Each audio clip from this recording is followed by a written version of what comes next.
Welcome back to Mental Health Matters with Dr. Scott Terry. We are glad you are with us today. Today we're talking about sleep. Wow. All right. So stay awake enough to hear about sleep and why you need proper sleep, how much sleep you need, what to do about it, all that kind of stuff. With us today at KRUU 100.1 on your FM dial. We are archived at KRUU. Some of the shows are also archived on the YouTube channel at Arden Counseling Center. So look up YouTube and Arden Counseling Center on YouTube. You could email us for any questions, thoughts, ideas. You could email me directly through scott@ardentcenter.com. And I am Scott Terry, Dr. Terry, and I run the Arden Counseling Center, Arden Community Wellness Center, Arden Community Restarting Relationships, which does couple retreats. And I'm in the executive board and help create the Fairfield Mental Health Alliance. And Kyle's with us. Kyle. Hey everyone, I'm Kyle, and I am a intern of Scott Terry, an undergraduate intern. And we also have Danielle. Hello, I'm Danielle McWilliams. I'm a graduate intern under Scott and excited to be here today. In person? Yes, not on the phone. Okay. So Danielle, are you cranky today? I'm not cranky, but I am exhausted. Okay, all right. Scott, are you cranky right now? I am also not cranky, but exhausted. Okay. I had a 15-hour therapy session between today and yesterday. One Wow. session, one client. And this is one of your marriage... It's Rich Retreats that was really fantastic. Great results, great couple, really made huge progress. They came in with some really difficult circumstances and was able to transform what was going on. And one of the things going on with this couple was sleep issues. The wife, wonderful woman, very powerful, who had a severe medical emergency happen to her a couple of years ago, and has been through surgeries, etc., on opiates to survive the pain, and now trying to get off everything and be clear. And one of her issues is dealing with sleep. And so we're talking about sleep issues today, which is why this topic is so pertinent to today's discussion. And she doesn't get that she can sleep more than a couple hours a night at the most. And even when she does, she'll get up once she does fall asleep. Right. And so we're talking about going through sleep hygiene. Okay. Sleep hygiene you think about is, Kyle, did you brush your teeth yesterday? I did. I brushed my teeth twice yesterday. And do you normally brush your teeth? Yes. And you wouldn't think to not brush your teeth, right? It becomes a habit. And we all have these habits in our life. And we all have these healthy habits.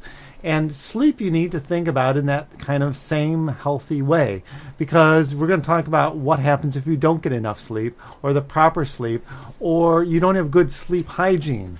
Like you go to bed at 8 o'clock tonight and 2 o'clock in the morning the next night, and it's Saturday night, so I'm going to stay up all night and party. And the problem is that I'm not sleeping deeply. And so I might get the same amount of hours, but I'm not having the depth of sleep. Sleep cycles are about 90 minutes, by the way. Sometimes a little bit longer, sometimes a little less, but about 90 minutes for the entire cycle to go through the different levels of sleep into a dream state and then come back up again and then go back down again. Wow. Well, and I think it's interesting, too, because sleep, I think people underestimate how important it really is. We talk about sleep and why it's important and you need your sleep. But most Americans, because we're always like in this go attitude, sleep just seems to kind of fall to the wayside. And so why is it important, Danielle? Why should we get sleep? The reality is, scientific research has shown that lack of sleep can lead to all kinds of chronic medical conditions, things like diabetes or high blood pressure. More recently, they've been correlating lack of sleep with weight gain. Which is clearly the case because you're not metabolizing what's going on.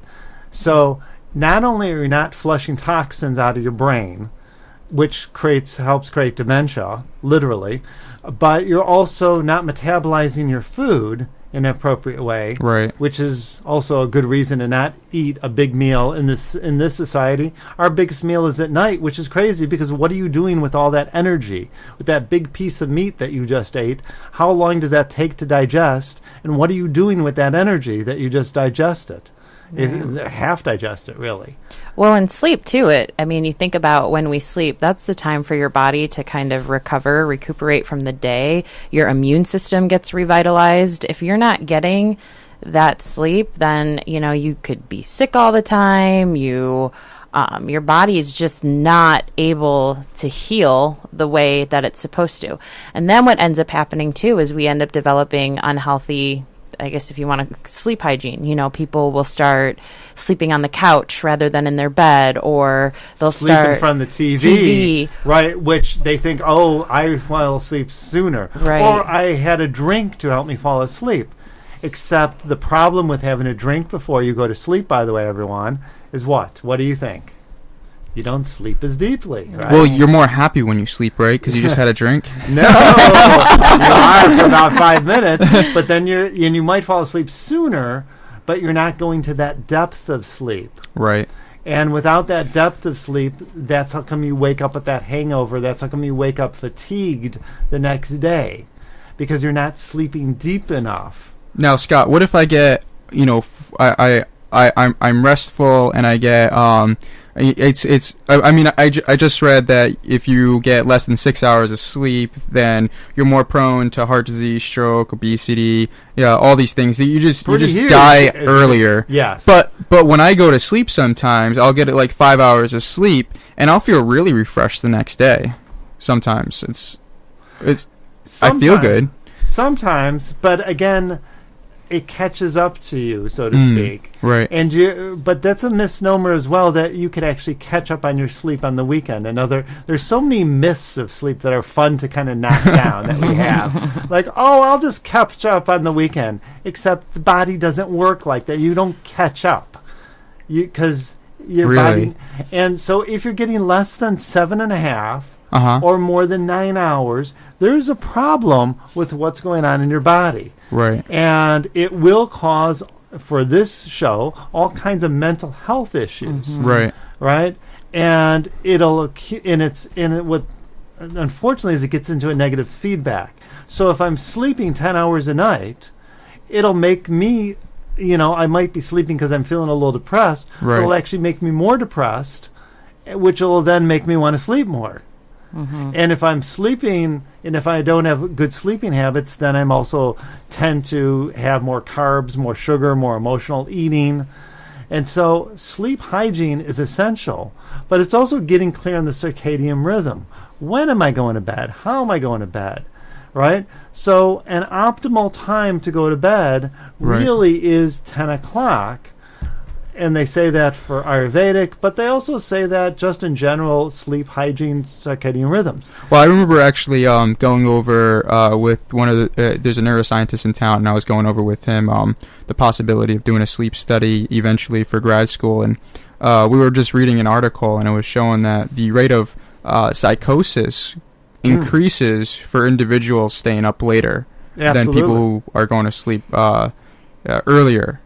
There's a great, sorry to be a geek about this, but a great Star Trek episode where Captain Picard was out in the somewhere, and what happens is the ship got stuck, and they didn't know what was going on, and they kept start to hallucinate after a couple days, and it literally is what happens if you don't dream. If every time you do a sleep study and you're woken up, every time you're about to dream for a couple days, you'll start going psychotic, literally having psychosis. Wow. And so the tie-in between mental health and sleep is absolutely one of the cornerstones of every kind of work that we need to do. So, I think that there's a reason why. Even like you think about depression, even in the DSM, one of the symptoms is like constantly sleeping all the time. Right. So, absolutely. it's just. So it's again getting a sleep healthy habit, and again, the way to think of this is to think there's an ideal. Let's say it's around 10 o'clock, time to go to bed, get up around 6:30, something great. But some people it might be 9 o'clock, some people it might be 11 o'clock, especially with daylight savings time. That all can fluctuate. But, I'm not a purist saying it has to be, have a stopwatch on yourself and create more anxiety. But you create a healthy routine. And we're going to go over a healthy routine. But let's go back over, why the sleep and, some really interesting underlying causes sometimes of the sleep problems. Could be chronic stress, hormonal imbalances like adrenal issues, thyroid, which is a huge issue for so many people. Right. Especially for children, it's like children are exposed to all this stimulation and all of these issues from their parents that the parents don't realize how much it affects their kids, and the kids are just sort of tapped into a stressful environment and constant stimulation. It's very hard for them to fall asleep sometimes, and that can cause a lot of issues, including thyroid issues. Absolutely. And so many people, so many problems of hypersomnia or too much or too little sleep, is absolutely connected into thyroid issues. So it's very easy to look up what thyroid issues are, and we could actually have a whole show on just thyroid issues. Well, I think, we're talking about, too, like parents and kids that, you think of, new parents, too, that when they have newborn babies, that, seriously, something about this, Danielle? Yeah. So you see these new parents kind of just, they're almost, mummified. There's, nothing, because they haven't been sleeping. There's so much... There's just sleep deprivation there, and there's links to, postpartum depression and moms, and because they're not getting that necessary sleep, and then, you hear or you're having sleep disturbance. Right. And even like in PTSD, it's almost like the same thing with a new mother, I'd imagine, where it's like there's this hypervigilance going on. Right. Like you're asleep, but you're not sleeping so deeply, because you're always waiting, to wake up, right? So you're so attuned. Oh, my baby's crying, and so you'll just wake up and not even know that, and so you're not going deep enough. And I remember there would be times even after my kids, I went back to work and the kids still weren't sleeping through the night. I'd be sitting at my desk and I would swear I would just hear a baby crying. Right. There was no baby in the room. The psychosis from not I was sleep. having auditory hallucinations because I wasn't sleeping. Right. And so there's some circumstances with being a new parent, obviously sleeping, but there are ways to. That's why they say right from day one, there's different tactics to use, starting routines right away at night, in which we'll kind of get into too, tips on getting that structure. Right. And ways to kind of help fall asleep better at night. Right. So it's good to sort of go through. So some of the other problems, causations, so we could also talk about poor diet. Again, if I'm eating too late or I'm eating inappropriately, that also causes sleep problems. We have a big thing with huge dinners. Me and my girlfriend, we've started something new where we basically buy, sometimes we'll get a wrap or sometimes we'll get a meal, but we buy, what would be a full dinner for one person, and we split it in half at night, because that's really all we need. And sure, we want to taste more after that, and we want more food, but we really feel good after.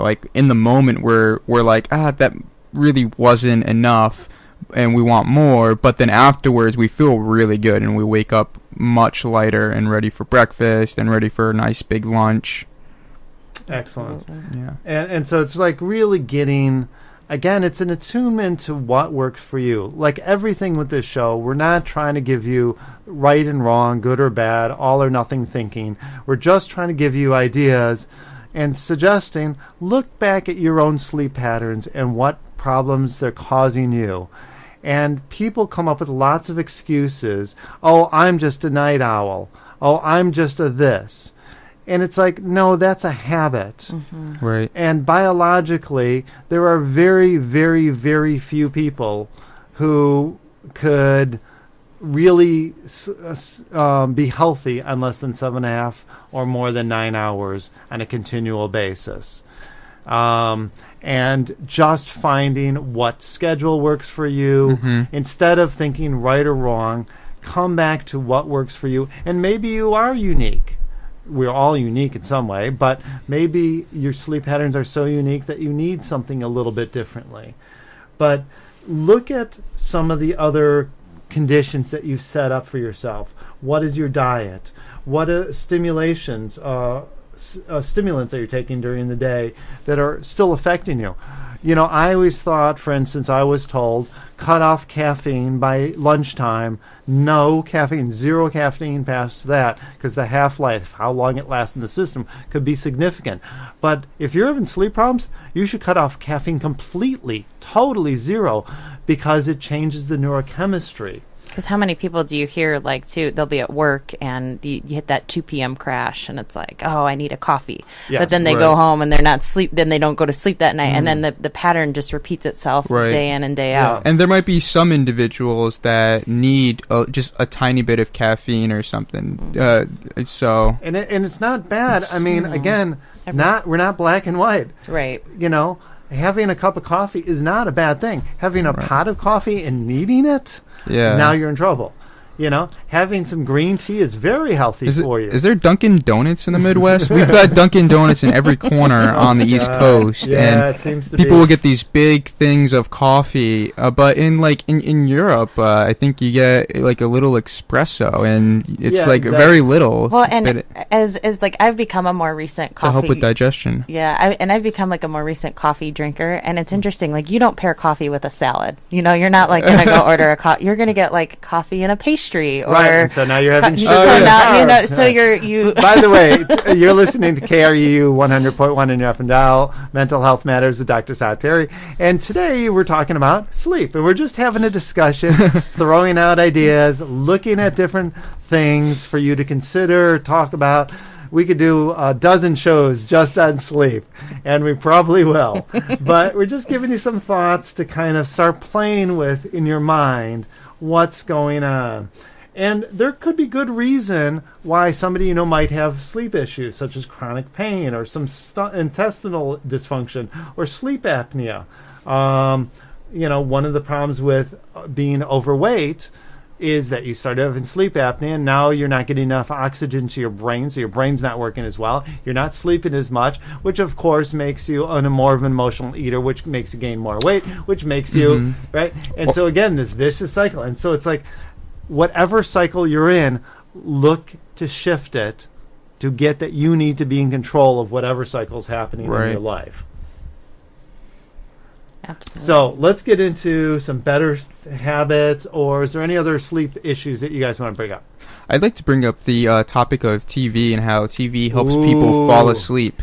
And or doesn't. And so I remember I used to watch I'd watch Family Guy right before I went to sleep or something, and I could see you watching that. Yeah, That's exactly. So you. That's so Kyle. I just pick my nose and brush my teeth. And so now I don't really watch TV before I go to sleep. I mean, we don't have a TV in the apartment. We get a laptop that's basically a TV, and we were watching this show called Revenge last night, and it's a pretty emotionally intense show, and any show that has emotional intensity you're going to process during creating sleep. Stimulation. Yeah, and keeps you awake.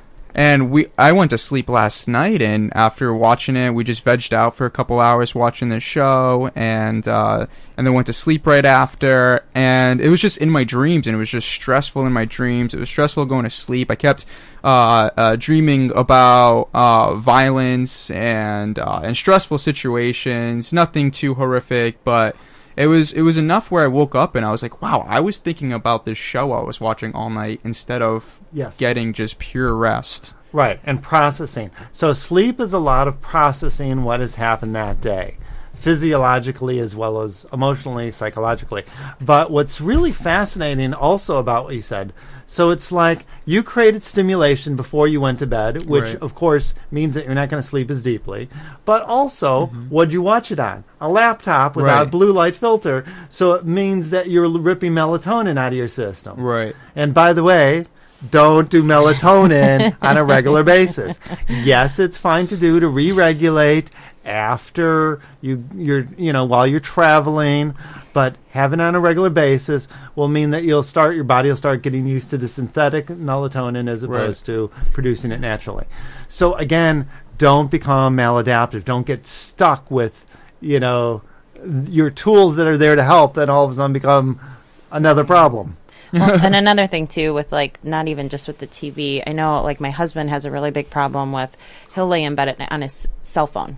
And he'll read articles. Melatonin, gone. And I'll fall asleep and I'll wake up in like the middle of the night and he's still like laying there, like scrolling through articles on the cell phone. Right. And so what that does is some people think, like you said, like some people think it helps them fall asleep. All that's doing is just sucking the melatonin out of you and it keeps you awake. It stimulates you. Right. So Which is funny because Elizabeth loves to read, and we go through periods where we just read books at night right before we go to sleep. And if you get a super emotionally intensive book, that can also be too much stimulation. Yeah, absolutely. But there's nothing like reading a nice book before going to sleep. You're reading it on actual pages, on actual dead trees. Slowing things down. And that's the point. So let's go back through a routine, and then let's go back through some ideas. Okay. Yeah. So here's a basic routine, okay? Again, let's pick an ideal time, let's say 10 o'clock to go to bed. It means that at 9 o'clock, you should cut off all stimulation and get ready for bed. Even 8 o'clock. Well, no, let's just keep it simple. Okay. So let's say 9 o'clock, you're going to cut off stimulation and get ready for bed. Brush your teeth, wash your face, get ready for bed. Then maybe lay in bed for a few minutes and read and allow yourself to get tired. But again, nothing, as Kyle said, nothing stimulating. Okay, now if I'm essentially going to bed, my cutoff point's 9 o'clock. It means what time do I need to have finished dinner so that I've digested dinner so that by 9 o'clock I'm ready to start getting to that stage. Right, so 6:30, 7, unless I'm having some hot milk and that's my dinner, something light and digestible. Right. There's also food that you could take at night that'll also help you sleep, a little lean protein, something that'll help you sleep at night. Okay. But again, it's getting yourself geared to that point. And then it's not just cutting off blue light, from cell phones and computers and stuff, and the stimulation of being on the computer and everything else, but actually cutting it off by dinner time, so it's not like hours of this. Right. Well, and it doesn't mean you have to be obsessive and like, I can't look at my phone. Just don't get stuck there like your husband. Right, and it's even like, exactly. Yeah, right. Ryan. Yeah, Ryan. Yeah. Come on, Ryan, get your stuff together. Yeah. It's even like, before going to bed too, dimming the lights in the house. And I mean, this is the kind of routine they talk about even like when you do have a newborn. Like you start cutting off all noise. Like don't be blaring loud music. I mean, this is just basic routine stuff that people can be doing to kind of help start to regulate that routine and that sleep schedule. Right. And the bigger point that I always make is that the goal is not just sleep. The goal is psychologically that I am taking control over my life. I'm not a victim. I'm not a leaf on the wind to what's ever going on. I could create what I need to so that I'm in control of what makes my life work. I have a structure, so I know when I'm going to sleep and when I'm getting up, so that I'm not just tossed around by whatever circumstance happens to happen. All right, so let's start going through the list. So this is a good time, though, to talk about problems, right, during the evening. Sure. So, like, I'm not working, right?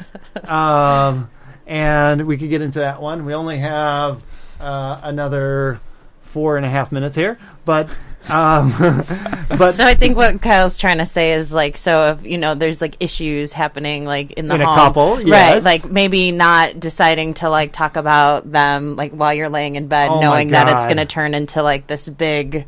I can't tell you how many couples start fights, and it's like now 10 and 11 at night, and now they're in the middle of a fight, and it's like and 1 a.m. rolls around, and now nobody's sleeping, and nothing gets and they resolved. and they're wondering why they can't get their lives together and why they have a terrible relationship. Right. Stop trying to do stuff. So when you so during like the 7 to 9 spectrum, try not to talk about anything super serious, or the 8 to 10 spectrum, whatever time period. Yeah, whatever works for you, but you could have meaningful connections because everybody works during the day, but don't get stuck and having the deep, drag out fights when you're so fatigued and you can't think straight. Right. And it's the same like with exercise. After you exercise, by the way, it takes 3 to 5 hours for the body temperature and the body to renormalize afterwards. And so you really shouldn't be working out late at night. And if you're falling asleep right away, people say, I could drink coffee at night or I could exercise it late at night and it won't matter. It means that your body's so fatigued that you're sleep deprived. You're sleep deprived. So, I think use something. Think about it. It's like you're exercising. You have all that energy. What are you doing with that energy? Well, I'm using it to go to sleep. How does that make any sense? Well, and I think it kind of ties into, you look at bigger picture, so exercise is important to do during the day. And especially if you're going to do intensive exercise, don't do that maybe right before bed. If you need to exercise before bed, maybe do something lighter like yoga or stretching, something that's going to help relax the mind, So getting into routines, getting natural sunlight every day, getting outside, going for walks. Vitamin D, things, The point of exercise, as much as I think exercise is essential for brain neurochemistry shifts, it's also essential to get, again, I'm in control of my life. Mm-hmm. And it's about connecting to being in a body. Right. And it maybe my exercise for the day is yoga or walking.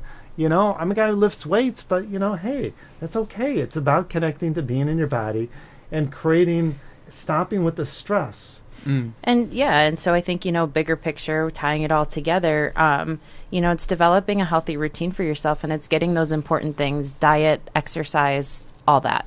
That's going to help absolutely. sleep. And look at the routine, which gives you a sense of control over your life. Go through the basics of sleep hygiene. Keep your room dark, quiet, cold, cool. It should be cool at night. If you need to do tricks like take a warm bath, which then causes, as soon as you get out of the bath, your body temperature to shift, and it'll cause sleep signals to happen. There's lots of little tricks and supplements that'll help. But again, keep to the main thing. Make noise. Make sure your bed's good. Don't use alcohol to fall asleep. Look at what your supplements are. Look at what your medicines are, and make sleep a priority. Absolutely. It helps the brain. And if our brains aren't functioning, we're not functioning. And if you don't function, you're not any good to anybody, including yourself. So be good to yourself. Get sleep. Be good to yourself. So look at other things that'll help with that routine. Think of it as in concert with meditation. For instance, to let go of some of the stressful and anxiety. I mean, I think for most of us, that's the biggest thing. Mm-hmm. It's not, we could get the routine, my routine's a little off, or yes, my room's not quite so good, or my bed isn't the greatest, or, my back hurts and I should put a pillow under my knees, or this or that. But the bigger thing is, how am I dealing with the anxiety, the stress, the depression, the thoughts in my mind that I didn't complete the day? And so maybe I need to write a to-do list, or maybe I need to come up with tackling that stress and depression. Anyways, we're just about out of time. Any last words from you guys? No, just want to reiterate, get sleep. It's important. Test, just try different things, experiment, try one thing and see how you feel that week. Try something else, see how you feel the next week. Keep a sleep log, see what actually works and what doesn't. And it's that bigger thing. It's time to take control over your life today. So that's the big message of this today. Thank you, everyone. It was great talking to you today. Look forward to talking to you. And we'll talk to you soon. Bye.